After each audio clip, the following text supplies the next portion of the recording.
Hello, ladies and gentlemen, gentlemen and ladies, machinists. This is our third week of Dan at the Desk. This week, I'm gonna start by reversing what was last week's was all about, which is the 1634H plates that came in with some surface rust. I got those sent back.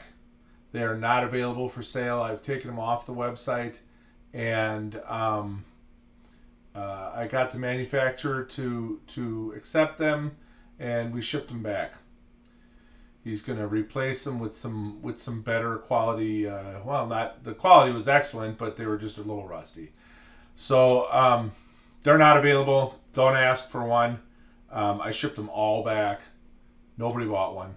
So they are not available. Next is our H series plates. I kind of wanted to introduce our H series, the hobbyist class plates for you guys who are you're into machining and maybe you make a product but you run the machine all by yourself, and maybe you don't need a big hard 4140 plate, but you'd sure like to buy something that's stronger and better than an aluminum wasteboard type plate. We have our hobbyist series,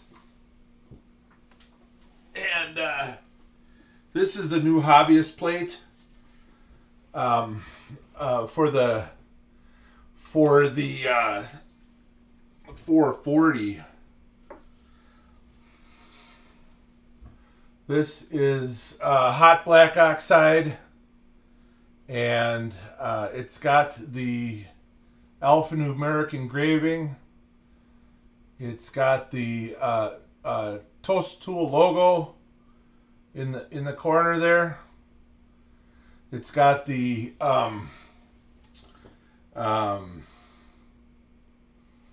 it's pinned in the back, of course, like all of our plates.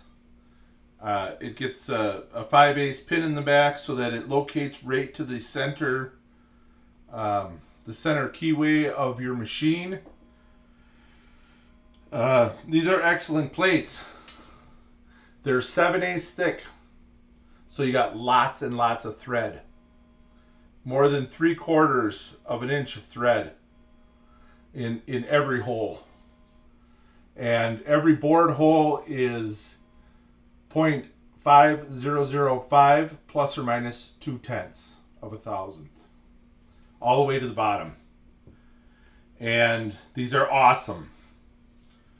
They're good fixture grade steel, and they're hot black oxided to look nice and to deter the elements. They're 7/8 plus or minus 1,000th, and these are beautiful. We have the TT440H in stock, which is this one.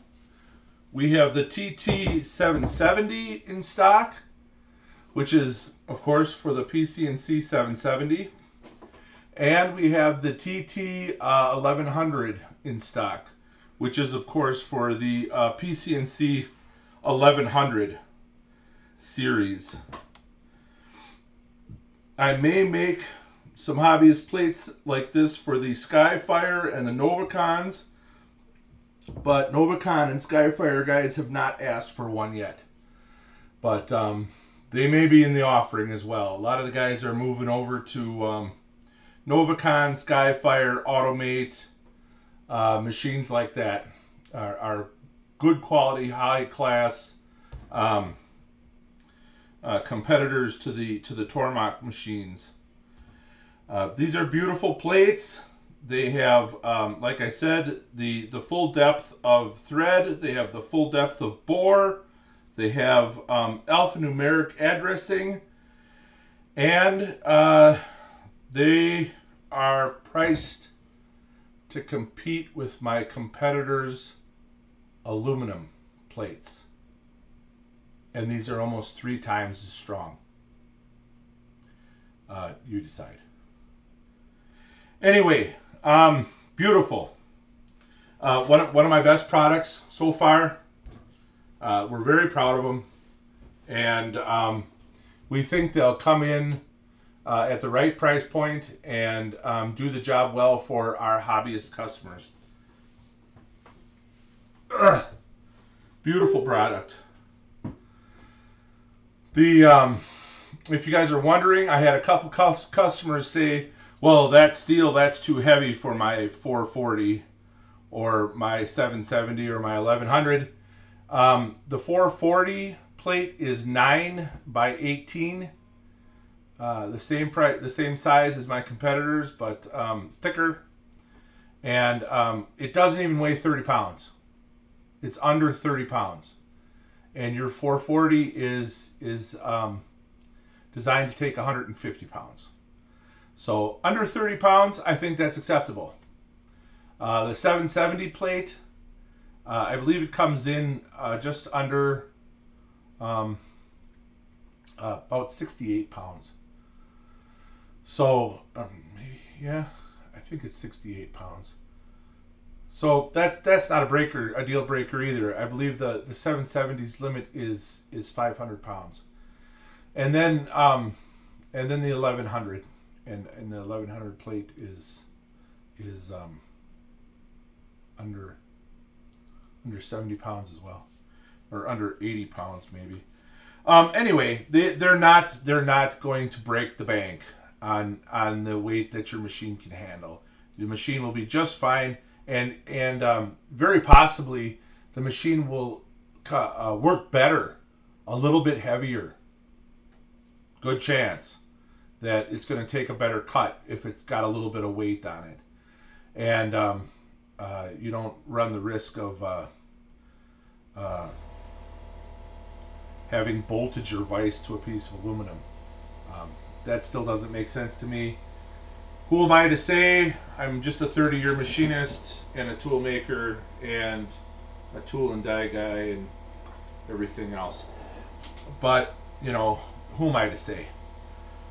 Okay, I just came in from weighing all the H series plates, and the 440 is under 30 pounds, and the 770 is running just under 70 pounds. And the 1100 plate is right around 90. So that'll give you a pretty decent idea what these plates weigh. Okay, one of the other things I wanted to point out was I just went and got this thread from out in the shop. This is a half 13 machine shop stud. You know, you've all seen these things before. It's like 6 inches by whatever. Anyway, I just wanted to point out, you see the end of that? There's about 100 thousandths on the end there. Before you even have, I'm measuring here. Before you even have a full thread, almost 100 thousandths.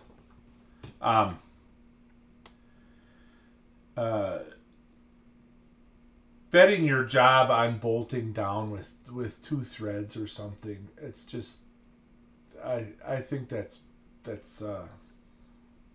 in my opinion, not a good idea. So get yourself a modular plate with some threads in it is a good idea. A steel one. An H series. A Tosa tool plate. No, anyway, that's the other thing I wanted to talk about, and a little bit,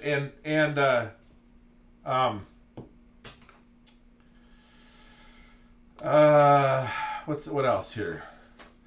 We got new V blocks coming out soon. New modular V blocks for the modular tables. Some guys have asked for them. Excellent for bolting down a round. Excellent for bolting down a hex. Excellent for bolting down a square. Excellent for, you know, machining things that are odd. They're going to be, you know, you're going to be able to slide these things down. You're going to be able to, they're going to have interchangeable blocks so that you can machine different size things. They're going to be neat. New interchangeable V blocks.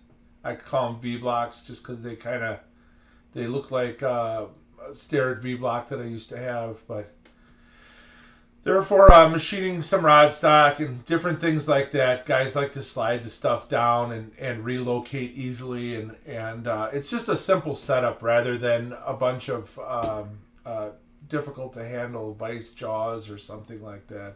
And we also have a line of different sizes of aluminum.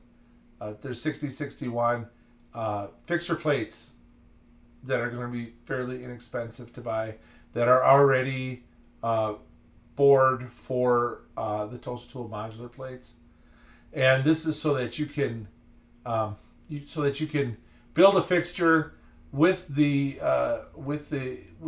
fixture for one of your widgets or whatever, and dedicate an aluminum board to it, and be able to repeat that setup very easily by just putting the board back up on the machine and bolting it back down, and having all the support that comes with that aluminum plate. Also, I have an explanatory video. I was talking to a customer just recently, and he didn't understand what I was talking about when I said clamp chasing. And this is a neat idea that this is old school stuff to me, but maybe, a lot of you guys are not machinists. A lot of guys are engineers and do-it-yourselfers and daytime lumberjacks or whatever it is you guys do. I have one of my customers. He works in an oil field all day. Just loves to screw around with his Tormach and his machining stuff on the weekends, but he drills for oil. Anyway, I was talking to one of these guys, and he says, "What?" I just said, "Well, do a clamp chase," and he didn't understand what clamp chasing is. So I'm gonna do a little video that's gonna show clamp chasing, and I got one coming that's drawing to CAD. We're gonna do. I have a number of customers who like to draw stuff. Like, they draw things by hand. They draw artsy fartsy stuff, or they draw. One of the customers draws knives, and he wants. They want to get that into their CAD cam so that they can engrave or cut that exact shape that they drew. So we're going to have one of the videos will be a drawing to CAD and then cutting that shape out. Anyway, that's what's coming from, well, those won't be Dan at the Desk videos. They'll be modular videos, or we'll have to come up with a name for that. But this is a Dan at the Desk video. If you have any questions for me, it's easy to find me. 608-721-8665 or 608-721-TOOL. I'm sitting here. I'm not usually sitting here. I'm out in the shop, but I'm around. It's easy to find me. It's easy to talk to me. Leave a message. If nobody answers the phone, a lot of times nobody's manning the phone. We just let it go to voicemail. If you leave a voicemail, I'll get back to you pretty quick. I'm usually pretty good if I have customers calling me. We are supporting modular fixturing on Bolt-On, Novacon, Tormach, of course, Skyfire, Smithy, the Smithy Automate series, Grizzly, Shoreline, CNC Masters, Mills, and lots of new components coming out for the fall and winter months here. And try out one of these new Hobbyist plates. If you're new to the modular fixturing and you don't know if you're going to like it or not, try out modular fixturing. It's once you start thinking modularly in your mind, your machining goes a lot easier. Anyway, Dan at the Desk signing off. Have yourself a good day. Talk to you later.